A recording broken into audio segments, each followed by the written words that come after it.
Okay, good afternoon, class. We are going to proceed our martial arts techniques. As I said, we have 6 types of knife attack and 6 types of hand defense. Now, it is very hard to study on how to counter attack. The next thing we do after the hand defense, the next thing we do is to counter attack the opponent. I will show you only to counter attack. So let's begin. Okay.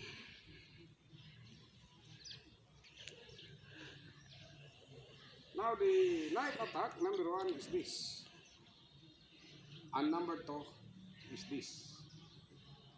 And then our knife defense number 1 is this, and number 2 is like this. So we apply this to our opponent. Example number 1, we just go this first for slow-mo. Okay. Number 1. This is number 1. You see this one? Then you have to hold this knife. Then step here. This side. Then pull his arm. You have to turn.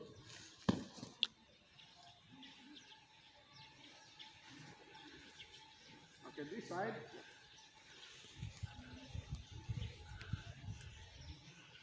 Come.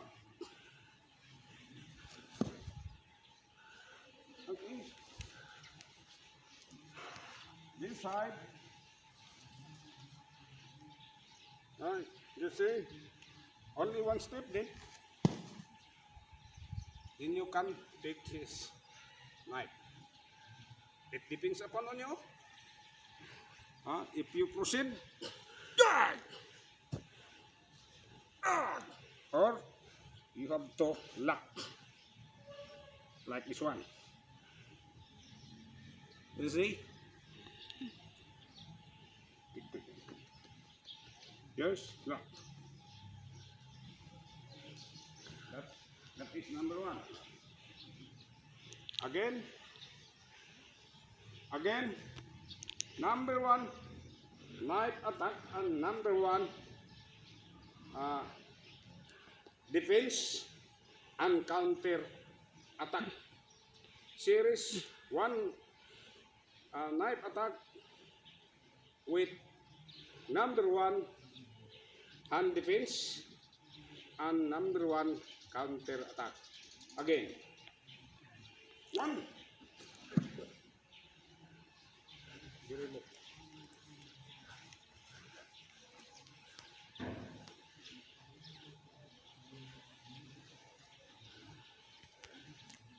Okay, then the next is number 2.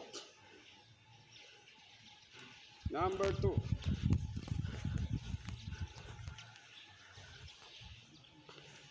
The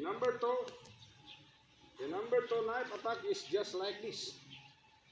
Number 1, number 2. So number 2. Again. Number 2. Huh.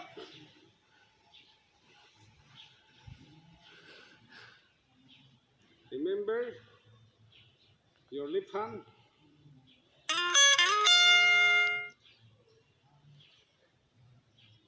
Okay, again.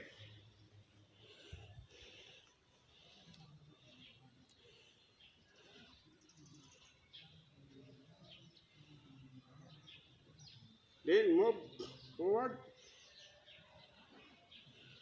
Your left leg. Then squeeze your left leg.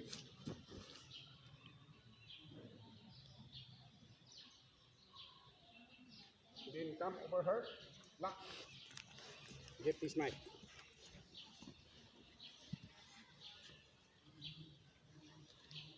This side. Hey.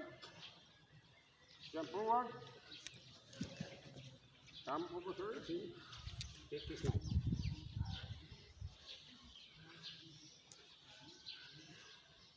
I think it is very difficult to learn this counter attack. That is why I will only demonstrate two types of counter attack. And this is for your midterm. This is your activity for the midterm. And then we show you again how to defend against wooden staff, the Aikido wooden staff, using also the 6 type of hand defense.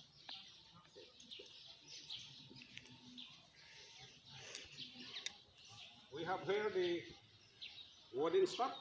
You know the wooden staff? It is very easy if the attacker will strike in your hair, this side always, from the hip up to the shoulder. This is number 1.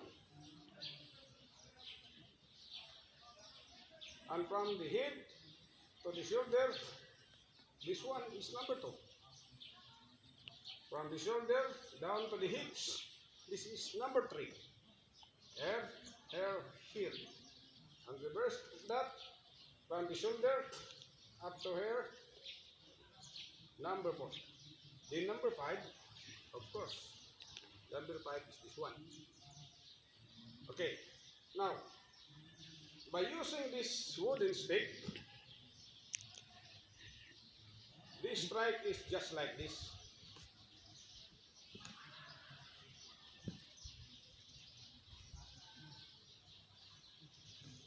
What else?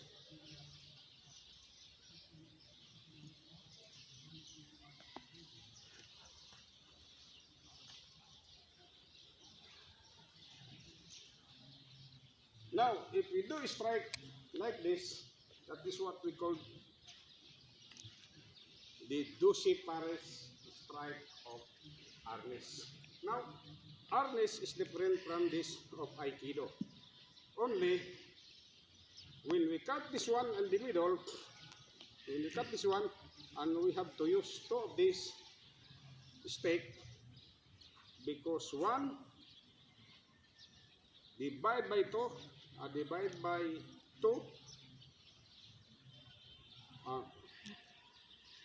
that 1, then we cut this 2, then duana.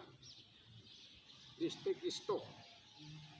Then this stick would be used in harness strike. So we better execute first on how to strike the wooden staff of Aikido. 1, 2, 3, 5, 3, 4. No. 1, then pikas, then 2, then 3, then 4. Or else, we use this one, 1, 2, and then 1, 2. The same procedure. Okay. Now,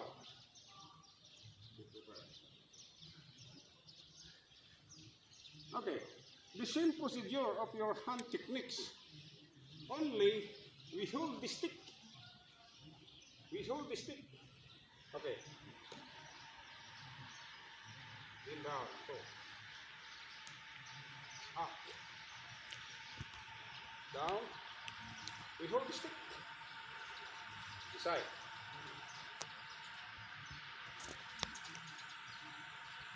The same procedure. Up. The same procedure. The same. Okay? You will never get hurt, because it is not just like the army strike, but you strike it from the back. bang. Now if this wooden stab hit your arm, then you get hurt. Because this strike is just like Ernest strike on here. But in Aikido techniques, this strike is just like that.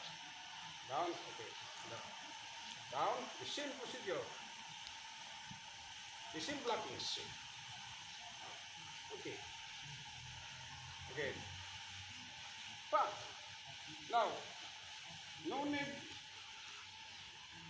to apply this one today because our demonstration is quite long.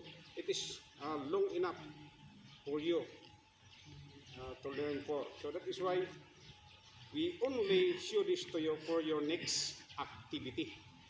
Example this one. Strike. Bang! Then hold his leg. Then cut down. Again. For this one. Okay. Hold his leg. Then sweep his left leg. Okay, I think it is long enough to demonstrate so far. So this is for the pre-final exam. So we only ask you to make an activity until knife and blocking. That's all, and good luck.